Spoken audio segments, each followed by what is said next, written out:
आज 16 दिसंबर है। 16 दिसंबर 2025 का करेंट अफेयर करेंगे।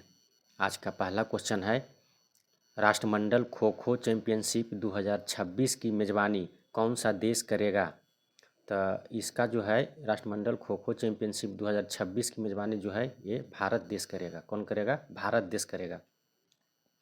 और खो खो जो होता है इसमें खो खो में 9 खिलाड़ी होते हैं। 9 खिलाड़ी जो होते हैं ये मैदान पे रहते हैं, मतलब खेलते हैं, और 3 खिलाड़ी जो होते हैं वे एक्स्ट्रा में मतलब रहते हैं। जैसे क्रिकेट में 11 खिलाड़ी खेलते हैं और मतलब जो होते हैं 4 खिलाड़ी जो रहते हैं वो अंदर में बैठे हुए रहते हैं। अगर किसी को चोट लगता है तो वो आते हैं। उसी प्रकार इसमें है, 9 खिलाड़ी खेलते हैं और तीन खिलाड़ी रहते हैं बैठे हुए। किसी को चोट लगने पर वो आते हैं। तो खो खो में कितने खिलाड़ी होते हैं? 9 खिलाड़ी होते हैं। खो खो विश्व कप 2025 महिला और पुरुष वर्ग में, दोनों में, पुरुष में भी और महिला वर्ग में भी भारत ने जीता है। उसके बाद क्वेश्चन नंबर सेकेंड है कि देश का पहला बायो एथिक्स सेंटर कहाँ शुरू हुआ? तो देश का पहला बायो एथिक्स सेंटर जो है ये आनंद में शुरू हुआ है। आनंद कहाँ है? गुजरात में है। यहाँ पे अमूल का भी शुरू किया गया है।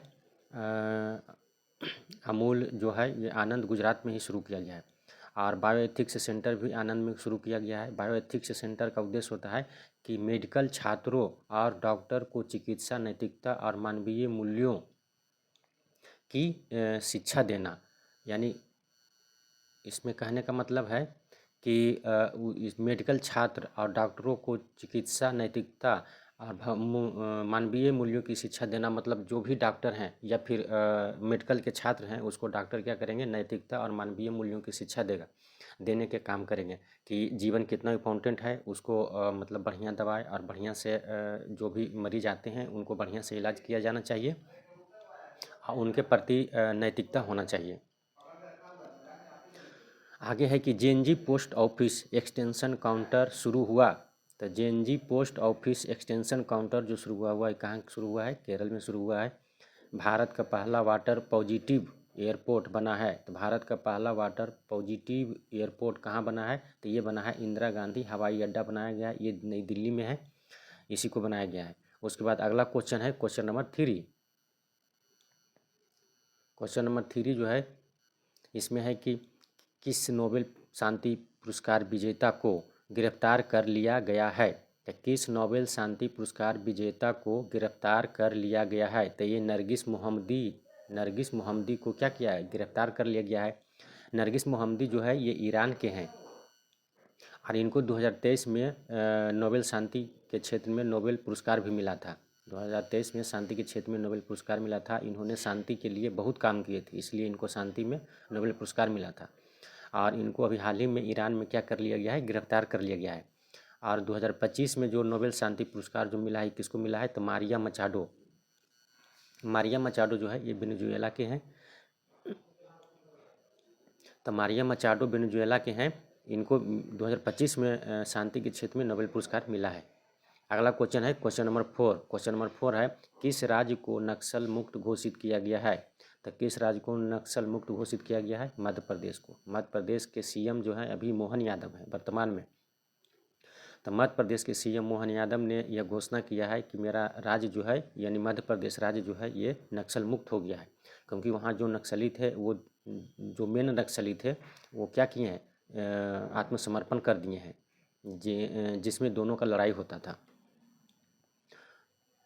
अगला क्वेश्चन नंबर 5। क्वेश्चन नंबर 5 में आते हैं। इसमें है कि एआई यानी आर्टिफिशियल इंटेलिजेंस के क्षेत्र में भारत को दुनिया में कौन सा स्थान मिला है? तो एआई के क्षेत्र में भारत को दुनिया में कौन सा स्थान मिला है? तीसरा स्थान मिला है। तीसरा स्थान मिला है। और इसको जारी किसने किया है? स्टैनफोर्ड यूनिवर्सिटी ने किया है ना। यानी स्टैनफोर्ड यूनिवर्सिटी ने बताया है कि एआई के क्षेत्र में भारत जो है वो दुनिया में तीसरा नंबर पर आता है। तो आप जानना है प्रथम स्थान पर, तो प्रथम स्थान पर अमेरिका आता है, सेकेंड स्थान पर चीन आता है और थर्ड नंबर पर कौन आता है? भारत अपना आता है। उसके बाद अब इससे जो है सूचकांक है, तो सूचकांक के बारे में कुछ जानकारी प्राप्त करते हैं। जैसे मानव विकास सूचकांक यानी ह्यूमन डेवलपमेंट इंडेक्स HDI 2025 में भारत का जो रैंक है ये 130 है, यानी 130 नंबर पर है। और सबसे शीर्ष स्थान पर है आइसलैंड। और टोटल इसमें 193 देश शामिल होते हैं, उसमें से भारत का स्थान 130 है। और जारी किसने किया है? तो यूएनडीपी ने किया है, यूनाइटेड नेशन डेवलपमेंट प्रोग्राम, इसने जारी किया है। अगला है विश्व प्रेस स्वतंत्रता सूचकांक WPFI 2025। तो विश्व प्रेस स्वतंत्रता सूचकांक 2025 में है, जो इसमें भारत का स्थान जो है ये 151 है। और सबसे शीर्ष स्थान नॉर्वे का है। और इसमें टोटल 180 देश था, 180 देश में भारत 151 नंबर पर आया है। और जारी इसको कौन करता है? रिपोर्टर्स विदाउट बॉर्डर्स जो है ये जारी करता है। और रिपोर्टर्स विदाउट बॉर्डर जो है ये फ्रांस की है संस्था है, इसने जारी करता है। अगला है वैश्विक नेटवर्क तत्परता सूचकांक 2025 में। तो वैश्विक नेटवर्क तत्परता सूचकांक 2025 में भारत जो है ये 36 नंबर पर है। कितना पर है? 36 पर है। अगला है वैश्विक शांति सूचकांक 2025। तो वैश्विक शांति सूचकांक 2025 में भारत कितना है? 115 यानी 115 स्थान पर है। और शीर्ष पर है आइसलैंड। और टोटल 163 देश इसमें शामिल होते हैं, उसमें से भारत 115 नंबर पर है। और जारी कौन करता है? तो जारी करता है institute for economics and peace. कौन करता है? Institute for economics and peace, IEP ये संस्था है, इस जारी करता है वैश्विक शांति सूचकांक। अगला है भ्रष्टाचार धारणा सूचकांक। भ्रष्टाचार धारणा सूचकांक जो है इसमें भारत का स्थान 96 है। और शीर्ष स्थान पर डेनमार्क है। और टोटल 180 देश है। और इसको 180 देश में भारत 96 पर है। और जारी कौन करता है? भ्रष्टाचार धारणा सूचकांक जारी करता है ट्रांसपेरेंसी इंटरनेशनल द्वारा जारी किया जाता है। अगला है Henley passport index. Henley passport index 2025 में भारत जो है ये 85 नंबर पर आया है, यानी 85 नंबर पर। शीर्ष पर सिंगापुर है। और टोटल 195 देश हैं इसमें भाग लिए, उसमें भारत आया है 85 नंबर पर। और जारी कौन करता है हेनले पासपोर्ट इंडेक्स को? तो हेनले पासपोर्ट इंडेक्स को जारी करता है हेनले एंड पार्टनर्स जारी करता है। अगला है global fire power index. Global fire power index 2025 में जो है वो भारत कितना नंबर पर है? तो 4th नंबर पर है। भारत कितने नंबर पर है? 4था नंबर पर है। शीर्ष पर अमेरिका है। इसमें टोटल 145 देश शामिल हैं, उसमें भारत 4 नंबर पर है। उसके बाद अगला क्वेश्चन है, क्वेश्चन नंबर 6 है कि हाल ही में अंटार्कटिका की सबसे ऊंची चोटी माउंट विंसन पर सफलतापूर्वक चढ़ाई पूरी की है। तो किसने सफलतापूर्वक चढ़ाई की है माउंट विंसन पर? तो ये है कविता चंद। कविता चंद है, भारतीय है, ये उत्तराखंड से बिलोंग करते हैं। इन्होंने अंटार्कटिका की सबसे ऊंची चोटी जो है वो माउंट विंसन है। लगभग कितना है? 4892 मीटर ऊंचा है, इस पर चढ़ाई की है सफलतापूर्वक। कविता चंद ये उत्तराखंड से बिलोंग करते हैं। उसके बाद आगे इससे रिलेटेड और क्वेश्चन जानकारी करते हैं। जैसे माउंट एवरेस्ट पर 31 बार चढ़ाई पूरी करने वाले व्यक्ति कौन है? तो कामी रीता जो है ये नेपाल से बिलोंग करते हैं। इसने 31 बार माउंट एवरेस्ट पर चढ़ाई किया है। उसके बाद पहला दृष्टिहीन महिला जो माउंट एवरेस्ट पर चढ़ाई की है उसका नाम क्या है? तो छोजिंग आंगमो। क्या नाम है? छोजिंग आंगमो नाम है। अगला है भारतीय माउंट एवरेस्ट पर चढ़ने वाली पहली CISF अधिकारी। तो माउंट एवरेस्ट पर चढ़ने वाली पहली CISF अधिकारी जो है वो गीता समोता है। कौन है? गीता समोता है। अगला है भारत की सबसे उम्रदराज महिला जिसने माउंट एवरेस्ट पर चढ़ाई पूरी की है, तो इसका नाम क्या है? ज्योति रात्रे। कौन है? ज्योति रात्रे। ये 55 वर्ष की हैं। ये सबसे उम्रदराज व्यक्ति है जो चढ़ाई की है। उसके बाद क्वेश्चन नंबर अगला है क्वेश्चन नंबर 7। क्वेश्चन नंबर कितना है? Question number 7। क्वेश्चन नंबर 7 जो है इसमें है कि भारत के नए मुख्य सूचना आयुक्त कौन बने हैं? तो भारत के नए मुख्य सूचना आयुक्त जो है ये राजकुमार बने हैं। कौन बने हैं? तो ये बने हैं राजकुमार गोयल। कौन बने हैं? राजकुमार गोयल बने हैं मुख्य सूचना आयुक्त। और किसके स्थान पर बने हैं? तो हीरालाल समरिया के स्थान पर बने हैं। इनके पहले जो थे हीरालाल समरिया थे, अब नया बन गए हैं राजकुमार गोयल। अब आगे आते हैं, जैसे नियुक्ति है तो नियुक्ति पढ़ लेते हैं। जैसे नीति आयोग आ गया, तो नीति आयोग का अध्यक्ष कौन होता है? प्रधानमंत्री। अब प्रधानमंत्री अभी फिलहाल में कौन है? नरेंद्र मोदी। तो ये हो गया नीति आयोग का अध्यक्ष। उपाध्यक्ष कौन है नीति आयोग का? तो सुमन कुमार बेरी है। और CEO है BVR सुब्रमण्यम। अगला है UPSC के अध्यक्ष कौन है? तो UPSC के अध्यक्ष जो है ये अजय कुमार है। तो इसमें विधि आयोग के अध्यक्ष कौन है? तो दिनेश महेश्वरी। कौन है? दिनेश महेश्वरी। राष्ट्रीय महिला आयोग के अध्यक्ष कौन है? तो विजय रहाटकर। कौन है? विजय रहाटकर। अगला है कि राष्ट्रीय पिछड़ा वर्ग आयोग के अध्यक्ष कौन है? तो राष्ट्रीय पिछड़ा वर्ग आयोग के अध्यक्ष जो है ये हंसराज गंगाराम अहीर है। कौन है? हंसराज गंगाराम अहीर। 8वें वेतन आयोग के अध्यक्ष कौन है? तो 8वें वेतन आयोग के अध्यक्ष है रंजना प्रकाश देसाई।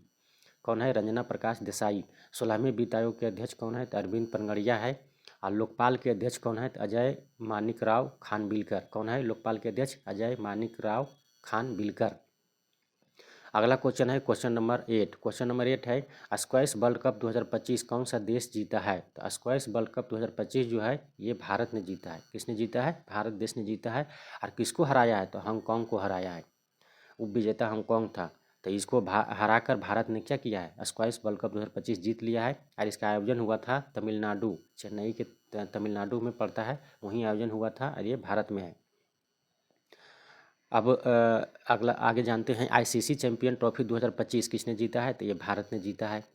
उसके बाद आईसीसी महिला क्रिकेट विश्व कप 2025 किसने जीता है? तो भारत ने जीता है। इसको हराया था, दक्षिण अफ्रीका को हरा कर जीता है। भारत के कप्तान थे हरमनप्रीत कौर और दक्षिण अफ्रीका के कप्तान थे लौरा बोडवार्स। महिला कबड्डी विश्व कप 2025 किसने जीता? तो ये भी भारत ने जीता है। उसके बाद पहला ब्लाइंड महिला T20 क्रिकेट विश्व कप किसने जीता है? तो पहला ब्लाइंड महिला T20 क्रिकेट विश्व कप जो है ये भारत ने जीता है। उसके बाद अगला है कि एशिया कप क्रिकेट 2025 किसने जीता है? तो ये भी भारत ने जीता है। इसमें पाकिस्तान को हराया है। एशिया कप हॉकी 2025 जो है ये भी भारत जीता है। उसके बाद अगला क्वेश्चन है क्वेश्चन नंबर 9। क्वेश्चन नंबर 9 है कि भारत की पहली डिजिटल जनगणना कब होगी? तो भारत की पहली जो डिजिटल जनगणना है ये 16वीं नंबर की जनगणना है और ये डिजिटल होगा। तो ये जो होगा ये 2027 में होगा। 2027 में होगा भारत की पहली डिजिटल जनगणना। और ये 2 चरण में होगा। कितने फेज में होगा? 2 फेज में होगा। इसमें पहला फेज जो होगा वो अप्रैल से सितंबर 2026 तक होगा। क्या होगा? अप्रैल से सितंबर 2026 तक। और दूसरा फेज जो होगा वो फरवरी 2027 में होगा। तो अप्रैल से सितंबर 2026 तक में ये आवास की गणना होगा। और 2027 में फरवरी 2027 में जो होगा इसमें जनगणना होगा, मतलब कितने व्यक्ति हैं, ये सब जानकारी 2027 में होगा। और ये जो होगा भारत की पहली डिजिटल जनगणना है। इसमें जातीय जनगणना आधारित होगा। इसमें जातीय जनगणना भी मतलब इसमें जारी किया जाएगा कि कौन सा कास्ट जो है वो कितना है। भारत में पहली जनगणना जो हुआ था ये 1872 ईस्वी में हुआ था। भारत में पहली जनगणना 1872 ईस्वी में हुआ था। और ये किसके समय में हुआ था? तब मेयो के समय में, लॉर्ड मेयो जो था इसी के समय में हुआ था। और भारत की आधिकारिक जनगणना यानी नियमित जनगणना जो है 1881 में शुरू हुआ था। और इस समय लॉर्ड रिपन के समय में हुआ था। इसमें लॉर्ड रिपन थे। और नियमित जनगणना जो है वो प्रत्येक 10 वर्ष पर, जनगणना कितने वर्ष पर होते हैं? प्रत्येक 10 वर्ष पर जनगणना होता है। लेकिन भारत के जनगणना जो है ये कोविड-19 के कारण भारत की जनगणना जो है 2021 में होना था, लेकिन नहीं हुआ। और अब होगा 2027 में, अब होगा डिजिटल जनगणना।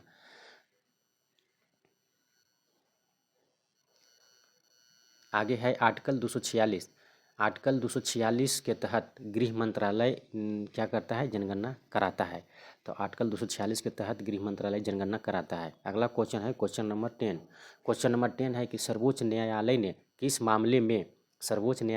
किस मामले में कहा है कि जबरन नार्को टेस्ट कराना असंवैधानिक है? तो जबरन नार्को टेस्ट कराना असंवैधानिक है किस मामले में कहा है? तो कहा है अमलेश कुमार बनाम बिहार राज्य। अमलेश कुमार बनाम बिहार राज्य जो है इसमें सर्वोच्च न्यायालय ने इस पे फैसला दिया है।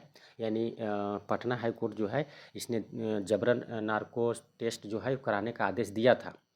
तब जाके सुप्रीम कोर्ट में केस किया गया और वहाँ पे बताया गया, सर्वोच्च न्यायालय ने बताया कि नहीं, ऐसा नहीं है। इसकी जो पटना हाई कोर्ट जो था ये जो आदेश जारी किया था इसको खारिज करते हुए सुप्रीम कोर्ट ने बताया कि जबरन जो नार्कोस्ट कराएगा वह असंवैधानिक है और ये गलत तरीका है। इसमें जो है आर्टिकल 20 के 3 में कहा गया है कि जब अपना मर्जी के हिसाब से नार्को टेस्ट मतलब कराया जा सकता है। जैसे मेरा मर्जी है तो हमको मतलब मेरा नार्को टेस्ट होगा, अगर मेरा मर्जी नहीं है तो नहीं करेगा। तो वही सुप्रीम कोर्ट बताया है कि आर्टिकल 20 के 3 के जो है ये इसका उल्लंघन करता है, इसलिए जबरन नार्को टेस्ट नहीं होना चाहिए। उसके बाद अगला क्वेश्चन है क्वेश्चन नंबर 11। क्वेश्चन नंबर 11 है कि लक्षद्वीप द्वीप समूह ने पहली बार निवेशक बैठक कहाँ आयोजित करेगी। तो लक्षद्वीप द्वीप समूह ने पहली बार निवेशक बैठक जो है ये कहाँ आयोजित करेगा। तो बंगाराम द्वीप है यहीं पे आयोजित करेगा। तो राम द्वीप जो है इस पे लक्षद्वीप द्वीप समूह जो है ये पहली बार निवेशक बैठक शुरू करेगा। तो क्यों करेगा।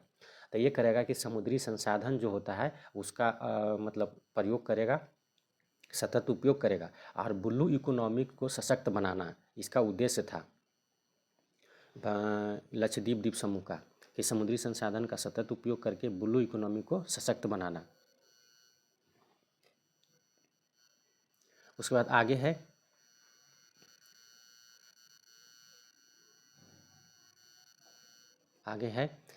आगे आज का क्वेश्चन आज जो है क्वेश्चन है देते हैं। इसका ये जो क्वेश्चन है इसका आंसर आपको कमेंट बॉक्स में देना है। तो क्वेश्चन है कि भारत के नए मुख्य सूचना आयुक्त कौन बने हैं। तो भारत के नए मुख्य सूचना आयुक्त कौन बने हैं इसका आंसर आप कमेंट बॉक्स में दीजिएगा और ज़रूर दीजिएगा। कमेंट बॉक्स में इसका आंसर ज़रूर दीजिएगा। देखेंगे कि कितना व्यक्ति आंसर दे पाते हैं। आज का करेंट अफेयर समाप्त हुआ। जय हिंद।